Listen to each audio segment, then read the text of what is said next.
우리 주님께서, 예수님께서는 우리에게 말씀합니다. 나는 부활이란다, 나는 생명이란다 라고 말씀하시면서 썩은 냄새난 나사로를 예수님은 살려내십니다. 예수님께서는 썩은 냄새나는 가망이 없는 나사로를 살려내셨어요. 그 역사는 오늘 저와 여러분에게도 동일하게 여러분 현장 가운데 보여주기 원합니다. 가장 먼저는 썩은 냄새난 우리들도 예수님을 살려주셨지요. 저 지옥의 가장 밑바닥에 내려갈 수 있는 인생을 주님께서는 건져서 우리에게 생명을 내어주셨고 우리에게 영생을, 저 천국을 허락하여 주셨습니다. 그 예수님께서는 오늘 우리에게 말합니다. 나는 그 생명을, 너에게 줬던 생명을 또한 썩어 냄새는 그 영혼에게도 주기 원하며 오늘 회복시키길 원한단다. 그러면서 예수님께서는 말씀합니다. 나는 부활이고 나는 생명이기 때문에 오늘 내가 이미 썩어서 냄새나서 죽어버린 나사로를 살릴 터이니 너는 돌을 옮기라 라고 마르다에게 말을 합니다. 그때 마르다는 예수님께 이렇게 말씀을 해요. 이렇게 다시 응대합니다. 예수님, 안 됩니다. 나도 원하지만 내 오라버니는 썩은 냄새가 납니다. 사랑하는 여러분, 예수님 앞에는 썩은 냄새나는 영혼이라 할지라도 그가 아무것도 없는, 정말 가망이 전혀 없는, 그가 다 흩어진 영혼이라 할지라도 예수님은 무에서도 유를 창조할 수 있는 분이시고 썩어 냄새나는 영혼이라 할지라도 주님께 생명을 수여할 수 있는 우리 예수님은 구원자이십니다. 예수님은 생명이십니다. 예수님은 부활이십니다. 그래서 예수님께서는 말씀합니다. 나에게는 불가능이 없어. 썩어 냄새나도 괜찮아. 내가 부활이야. 내가 생명이니 돌을 옮겨 놓으라 라고 말합니다. 39절의 말씀에 보면 예수께서 이르시되 돌을 옮겨 놓으라 하시니 그 죽은 자의 누이 마르다가 이르되 주여 죽은 지가 나흘이 되었으면 벌써 냄새가 나나이다. 그때 예수님께서는 40절에 이렇게 말씀합니다. 같이 읽겠습니다. 예수님께서 이르시되 내 말이 내가 믿으면 하나님의 영광을 보리라 하지 아니하였느냐 하시니 아멘. 내가 믿으면 하나님의 영광을 보리라. 사랑하는 여러분, 믿어야 돼요. 믿지 않으면 영광을 볼 수가 없어요. 하나님의 영광, 하나님의 기적, 하나님의 축복은 온 세상에 충만합니다. 그러나 내가 믿지 않으면 그 기적, 그 영광, 그 축복은 나에게 오지 않습니다. 모든 사람이 축복을 받아도, 모든 사람의 가정에 영광에 드러나도 만약 여러분이 믿지 아니하면 여러분의 가정에는 넘치는 축복이 여러분의 가정에는 임하지 않습니다. 여러분의 인생 가운데는 임하지 않습니다. 찰스 스펄전 목사님이 이 부분에 대해서 이런 말을 전했습니다. 하나님의 축복이 금괴를 현재 사용할 수 있는 주화로 바꿀 수 있는 은혜를 가져야 합니다. 우리가 알고 있고 믿고 있는 모든 말씀이 현재 사용할 수 있는 주화가 되기 위해서는 믿음이 있어야 합니다. 아멘. 모든 말씀 축복이죠. 모든 말씀 영광의 말씀이죠. 모든 축복의 말씀, 영광의 말씀이 나의 삶 가운데 영광으로 드러나기 원한다면, 축복으로 드러나기 원한다면, 기적으로 이루어지기 원한다면 지금 나에게 필요한 건 믿음이라는 것입니다.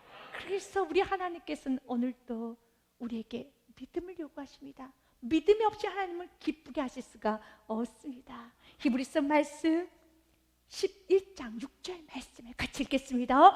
믿음이 없이는 하나님을 기쁘시게 하지 못하나니 하나님께 나아가는 자는 반드시 그가 계신 것과 또한 그가 자기를 찾는 자들에게 상 주시는 이심을 믿어야 할지니라. 아멘. 사랑하는 여러분, 믿음이 있어야 하나님의 기쁨 될 수 있어요. 하나님의 기쁨 되기 원합니까? 믿으셔야 됩니다. 두 가지를 믿으셔야 돼요. 첫 번째는요, 하나님은 여기 계십니다. God is there. 하나님께서는 계십니다. 하나님이 문제 가운데 계십니다. 썩은 냄새나는 그 현장 가운데도 계십니다. 하나님은 나의 아픔 가운데도 계십니다. 하나님은 바로 나와 함께 하십니다. 여러분 혼자 있지 않아요. 문제 여러분만 있지 않아요. 주님은 그 문제 사이에 썩은 냄새나고 어두컴컴한 그 현장에 하나님은 God is there, 하나님은 계십니다. 또한 두 번째로 하나님 기뻐하시는 믿음은요, 여러분이 주님을 찾으실 때, 여러분 주님을 찾을 때 하나님은 나에게 응답하셔, 나에게 상을 주셔 라고 믿는 믿음을 하나님 참 기뻐하세요. 그가 자기를 찾는 자들에게 상 주시는 이심을 믿어야 할지니라. 그렇다면 하나님 기뻐하지 않는 성도는 어떤 성도일까요? 하나님 내 기도 들어주지 않은 것 같아, 하나님 나에게 관심이 없어, 하나님은 나의 소리 듣지 않으셔 라고 말씀하는 성도는 하나님이 기뻐하지 않아요. 하나님은 아주 미워하십니다. 그래서 하나님의 기쁨이 되는 성도는 내가 주님을 찾을 때 주님은 언제나 항상 응답하셔. 항상 내가 기도할 때마다 상을 주셨어. 그 상이 오늘 내가 기도할 때 오늘 상을 주실 수도 있지만 그 상이 때로는 그 언젠가 주시겠지. 그러나 하나님은 나에게 상을 주셔. 내 작은 심도 응답하여 주셔. 그리고 내가 우둔하여서 내가 옳지 못한 것을 찾는다 할지라도 주님은 나의 기도 제목을 바꾸서라도 주님께서 나에게 상을 주셔. 나의 작은 시름에도 응답하여 주십니다. 그 믿음을 하나님은 너무 기뻐하세요. 그래서 우리 하나님께서 오늘 말합니다. 믿으면 영광을 보리라. 하나님이 여기 계신 것과 나의 작은 음성도 응답하신 하나님을 믿는 자는 반드시 영광을 보리라. 반드시 썩은 냄새나는 그 모든 환경을 역전시키리라. 예수님께서는 마르다에게 말합니다. 마르다야, 돌을 옮겨 놓으라. 예수님 썩은 냄새납니다. 아니다. 믿고 이 말씀에 순종하여서 돌을 옮겨 놓으면 기적은 시작됩니다. 41절과 42절 말씀에 보면 돌을 옮겨 놓으니 예수께서 눈을 들어 우러러 보시고 이르시되 아버지여 내 말을 들으신 것을 감사하나이다. 아멘. 사랑하는 여러분, 기적의 시작은 돌을 옮겨 놓아야지만 기적은 일어나요. 나사로가 살아나는 그 기적, 우리가 원하는 기적입니다. 근데 주님이 그 기적을, 주님 영광이 드러나기 위해서는 주님은 먼저 우리에게 요구합니다. 돌을 옮겨 놓으라. 그럴 때 우리는 주님께 이렇게 좀 반문하고 싶을 겁니다. 주님, 나사로를 살리신 주님께서 돌까지 옮겨주시면 안 되나요? 주님 말합니다. 안 돼, 그것은. 여러분, 주님은 항상 기적을 일으키실 때, 당신의 영광을 드러내실 때 우리의 땀방울을 쓰십니다. 우리의 헌신, 우리의 수고, 우리의 충성, 우리의 성실, 우리의 노력을 주님은 반드시 쓰십니다. 우리를 패싱시키지 않습니다. 기적에 반드시 우리를 동참시켜요. 요한복음 2장 말씀에 보면 물이 변하여 포도주가 된 사건이 있습니다. 예수님이 하셨습니다. 예수님께서는 물로 포도주를 만드셨어요. 그런데 그 기적에 예수님 동일하게 동참시키십니다. 종들을 불러 이렇게 말합니다. 항아리에 물을 가득 채워라. 그리고 연회장에 갖다 주어라 라고 말합니다. 예수님께서 그들에게 이르시되 항아리에 물을 채우라 하신즉 아기까지 채우니 이제는 떠서 연회장에 갖다 주라 하심에 갖다 주었더니, 그리고 그 절 말씀 같이 읽겠습니다. 연회장은 물로 된 포도주를 맛보고도 어디서 났는지 알지 못하되 물돈 하인들은 알더라. 아멘. 물이 변해 포도주가 되는 기적 하나님께서 일으키셨습니다. 근데 하나님 그 기적 일으키시기 전에 종들에게 요구하십니다. 항아리에 물을 채워라. 연회장에 갖다 주라. 왜 그러면 하나님께서는 그 기적이 우리를 동참시키는 것일까요? 하나님은 그 기적이 나의 기적이 되길 원하며 그 기적을 통해서 모든 순간순간의 아픔, 사건을 통해서 그 영광을 보면서 우리 믿음이 더 굳건해지기 원합니다. 살아계신 하나님은 나의 하나님이십니다. 그 고백을 하기 원합니다. 물로 변화의 포도주가 된 그 잔을 잔치집에 온 모든 사람들은 마셨을 것입니다. 그래서 이렇게 그들은 말하죠. 맛있다, 참 좋다. 그리고 신랑의 아버지를 칭찬했을 것입니다. 야, 참 잘 섬기네. 준비를 너무 잘했어 라고 말할 것입니다. 그런데 종들은 달라요. 종들은 그 포도주를 마시면서 맛있다로 끝나지 않습니다. 그 포도주를 마시면서 예수님은 구원자이셔, 예수님이 기적을 일으키셨어, 이 포도주가 어떤 포도주 아십니까? 이건 물이에요. 그런데 예수님께서 포도주를 만드신 겁니다 라고 그 종들이 그 포도주를 마셨었을 때 동참하지 않았던 그 주위에 있는 많은 사람들과는 참으로 다른 믿음이었을 것입니다. 평생 잊지 못할 기적이죠. 평생에 예수님을 자랑하고 간증하게 되는 것이죠.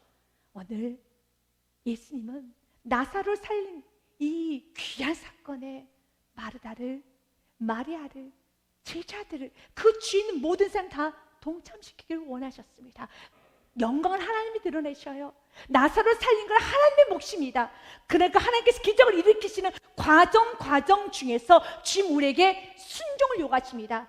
그때 그 순종이 좀 버거울 수 있습니다. 돌을 옮기는 게 버거운 것처럼요, 버겁습니다. 그러나 해보십시오. 안 되면 주의 이름을 부르십시오. 연합을 하십시오. 연약한 점 중보기도 부탁하십시오. 그리고 끝까지 순종해보십시오. 나사로를 살리는 기적도 큰 기적이지만 그 과정에 여러분들이 기대하는 이상의 많은 축복이 준비되어 있습니다.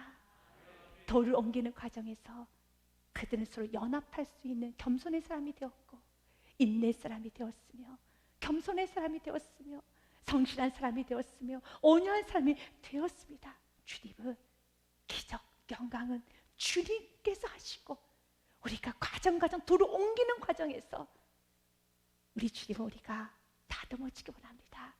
서로 연합해지기 원합니다. 그리고 그 영광을 같이 누리기를 원하고 있습니다. 돌이 옮겨지니 예수님께서 가장 먼저 하셨던 것은, 우리가 순종하고 났더니 예수님께서 가장 먼저 하셨던 것은 감사를 합니다. 하나님 감사합니다. 예수께서 늘 들어 우러러 보시고 이르시되 아버지여 내 말을 들으신 것을 감사합니다. 그리고 42절 말씀에 같이 읽습니다. 항상 내 말을 들으시는 줄은 내가 알았나이다. 그러나 이 말씀을 하옵는 것은 둘러선 무리를 유함이니 곧 아버지께서 나를 보내신 것을 그들로 믿게 하려 합니다. 아멘. 예수님은 믿음이 무엇인지를 우리에게 정확히 가르쳐 주셨어요. 믿음이라는 것은요, 믿는 겁니다. 믿기 때문에 예수께서 가장 무엇을 했습니까? 나사로가 살아나지도 않았지만 예수님 먼저 감사부터 하셨습니다. 41절 말씀에 예수님께서 말씀하셨죠. 아버지여 내 말을 들으신 것 감사합니다. 아멘. 믿음의 사람은 감사의 사람입니다. 믿을 사람은 환경과 상관없이 감사합니다. 그리고 42절에 뭐라고 고백합니까? 항상 내 말을 들으신 줄 내가 믿습니다. 아멘. 항상입니다. 지금 항상 내 말을 들으셔. 이것이 믿음이에요. 주님 항상 들으셔. 그 믿음 있는 사람은 오늘도 기도합니다. 내일도 기도합니다. 낙심하지 않습니다. 하나님 항상 내 말을 들으셔. 다윗도 이렇게 고백을 합니다. 주님은 나의 말을 항상 들으시기 때문에 나는 새벽마다 아침에 내가 주께 기도하고 바라겠습니다. 시편 5편 3절 말씀 같이 읽겠습니다. 여호와여 아침에 주께서 나의 소리를 들으시리니 아침에 내가 주께 기도하고 바라리다. 아멘. 주님 항상 내 말을 들으시기 때문에 아침마다 내가 주님께 바라고 기도하겠습니다. 시편의 말씀 63편 6절과 7절 말씀에도요, 내가 나의 침상에서 주를 기억하며 새벽에 주의 말씀을 작은 소리로 읊조릴 때 하오리니 7절 말씀 같이 읽습니다. 주님은 나의 도움이 되셨습니다. 내가 주의 날개 그늘에서 즐겁게 부르리다. 아멘. 즐겁게 부르겠습니다.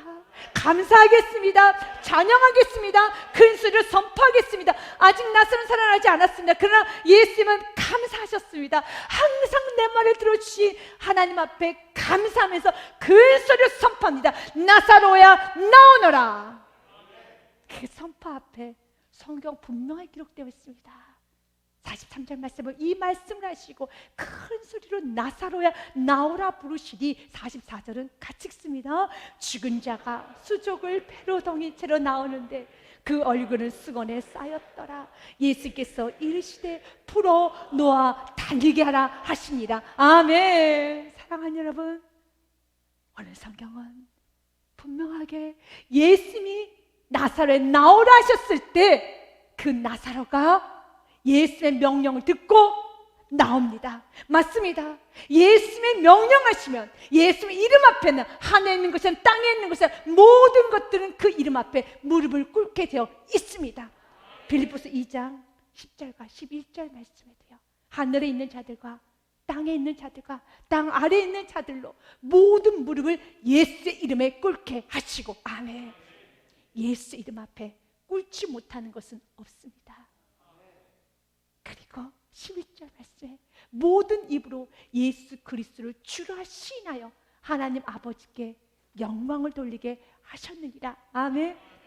예수님이 나사로에 나오라 선포하고 예수의 명령에 나사로가 저벅저벅 걸어 나왔을 때 주위에 있는 모든 사람들은 예수님은 구원자이십니다, 말씀 그대로 예수님께 영광을 올리게 되었을 것입니다. 지금 오늘 이 기적을 우리에게도 보여주기 원합니다. 예수님은 자신이 누구인지 분명히 말씀하셨어요.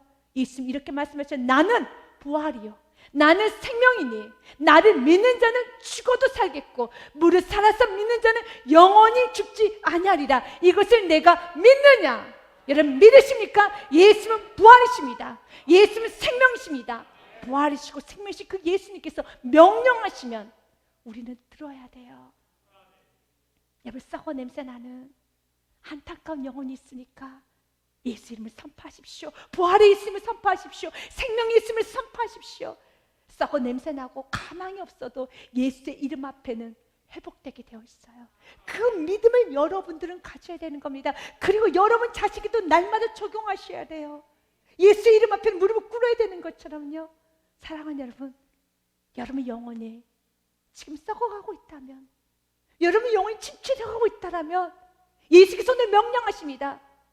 누구누구 성도에 일어나라, 예배 자리에 나와라, 누구누구 성도 다시 기뻐하라, 다시 전신하여라 말씀하실 때 너무 여러분의 감정, 환경 배려하지 마세요. 무시하세요. 사랑하는 여러분, 나사로의 환경은 어떤 환경입니까? 썩어 냄새난 환경입니다. 나사로는 죽었습니다. 다 무시했습니다. 오직 우리가 존중하고 우리가 배려해야 되는 것은 예수 그리스도의 말씀밖에 없습니다. 여러분의 감정, 여러분의 의지, 여러분 환경 이제는 무시하시고 너무 배려하지 마시고 너무 인정해 주지 마시고 나는 지금 어쩔 수 없는 상황이야 인정해 주지 마세요. 주님이 나에게 명령하신 것만 존중하십시오. 인정하십시오. 배려해 주십시오. 높이십시오. 그리고 모든 환경은 무시하십시오. 배려하지 마십시오. 존중해 주지 마십시오. 예수님도 우리에게 말했잖아요. 너희가 나를 따르려거든 자기를 부인하여라. 너희 감정 너무 배려하지 말고 존중해 주지 말고 환경 인정해 주지 말고 자기를 부인하고 오직 말씀만 여러분을 다스려야 되는 겁니다. 여러분 온몸에 혈관이 돌듯이 주의 말씀에 여러분을 정복하고 장악하고 다스려야 되는 겁니다. 동일하게 여러분이 기도하면 이 믿음을 가지고 날마다 먼저는 우리의 삶 가운데 자기를 부인하고 그리고 주님 오늘 이 명령 앞에 예수의 이름을 기도하는 그 기도의 제목이에요. 모든 만물을 다 복종하게 하여 주옵소서. 나도 복종하겠습니다. 나도 환경 배려하지 않고 오직 주의 말씀에 복종하겠사오니 오늘 내가 기도하는 모든 제목도 사회 경제 문제 여러 가지 환경적인 문제 주여 이 말씀 앞에 다 복종하게 하여 주옵소서. 다스려 주시옵소서. 우리는 선포하며 나가야 되겠습니다. 그리고 지금 말씀하십니다. 나사로에 나오라. 그가 수족을 배로 동이치 나오는데 그 얼굴은 수건에 쌓였더라. 그리고 예수님께서 이르시되 풀어 놓아 다니게 하라 하시니라. 아멘. 이번 주에 저와 여러분이 해야 되는 숙제입니다. 우리가 평생 우리가 해야 되는 미션이기도 합니다. 주님께서는 말합니다. 이제 너는 죽었다가 살아났으니까 나사로야 얼마나 은혜니 감사해야지. 그러니까 너 몸에 묶여있는 동동 메어있는 그 젖 풀고 이제 자유롭게 생활해 나하고 나사로에게 요구하지 않아요. 나사로에게는 그 수족을 풀으라고 말씀하지 않고 누구에게? 풀어놓아 다니게 하라. 그 주위에 있는 마리아에게, 마르다에게, 제자들에게, 바로 저와 여러분에게 말씀하는 겁니다. 우리 주님은 오늘도 썩어 냄새나는 영혼을 살리셨습니다. 곳곳에 살려놓습니다. 그리고 우리가 그 수족을 풀어줘야 되는 것입니다. 마치 부모가 신생아 태어났을 때 여러분 아주 조심스럽게 그 신생아에 목욕을 시켜주지 않습니까? 여러분 배꼽도 정리해주고 여러분 여러 가지 정말 아주 깨끗한 미온수로 그 신생아를 머리부터 발끝까지 닦아주었듯이 우리 예수님 말씀하시는 거예요. 그는 영적 신생아란다. 무덤 가운데서 나왔어. 죄 가운데 나왔어. 어둠 가운데 나왔어. 이제 너희들이 수족을 머리부터 발끝까지 돌돌 묶여있는 그 수족을 다 풀어줘야 된단다. 아주 조심스럽게 가르쳐줘야 되는 거예요. 이것이 양육이라는 겁니다. 오늘 예배 시간에도 교회 안에도 예수님은 영혼을 살려놓으셨습니다. 근데 아직도 수족을 여러분 자유롭게 풀어있지 않고 여전히 마치 자기가 시체인 것처럼 자기가 죽은 자인 것처럼 여전히 여러분 배에 돌돌 말려있는 성도들 꽤나 많은 것 같아요. 근데 주님 말합니다. 아니 내가 너 구원했으니까 이제 너도 자유롭게 이제 제대로 신앙생활 해야지 라고 그 사람을 책망하는 것이 아니라 주님 오늘 말합니다. 저와 여러분 우리들을 책망합니다. 뭐했니? 내가 살려놨으면은 수족을 풀어줘야지. 살려놨으면은 이제는 우리가 양육을 시켜야 되는 것입니다. 예배가 무엇인지, 섬기고 사는 것이 무엇이며, 기도를 어떻게 하는지, 찬송을 어떻게 하는 것인지, 봉사는 어떻게 하는 것인지, 신앙생활을 어떻게 하는 것인지를 가르쳐 주셔야 돼요. 하나하나 가르쳐 주셔야 되는 겁니다. 그래서 그들이 신앙생활을 할 수 있도록 그들을 감싸 안으시고 제대로 저와 여러분이 통로가 되어서 가르쳐 주셔야 돼요.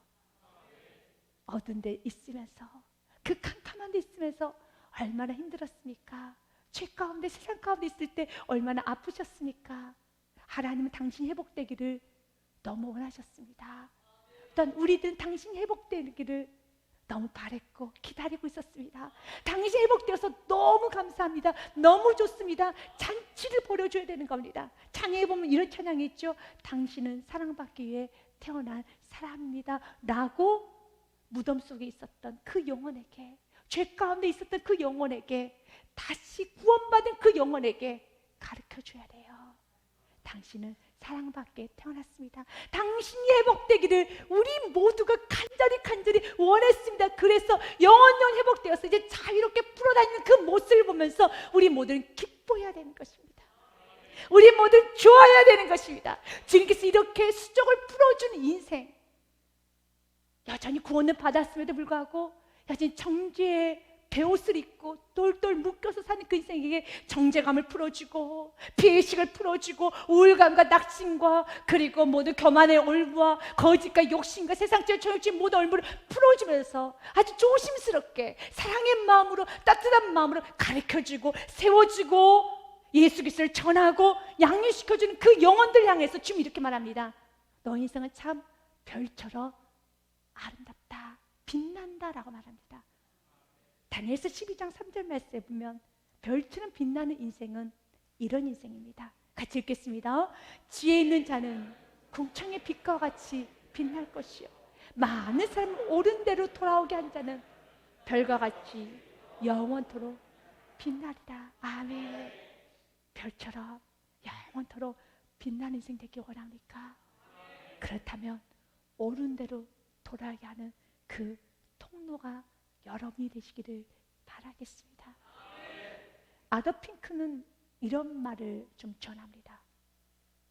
하늘의 이편에서 무덤의 돌을 굴려내고 배로 동인 것을 옮겨준 일에 있어서 주님께 사용받는 일보다 우리에게 더 큰 특권은 축복은 없습니다. 아멘.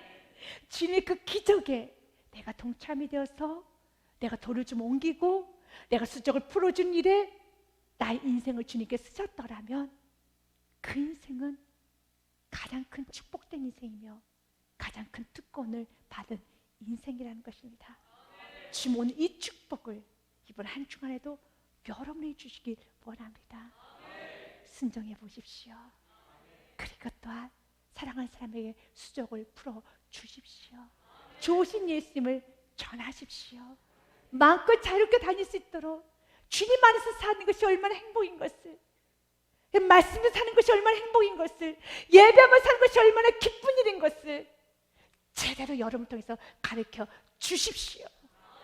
여러분 새는 날마다 이 축복이 충만하시길 주님의 축복 드립니다.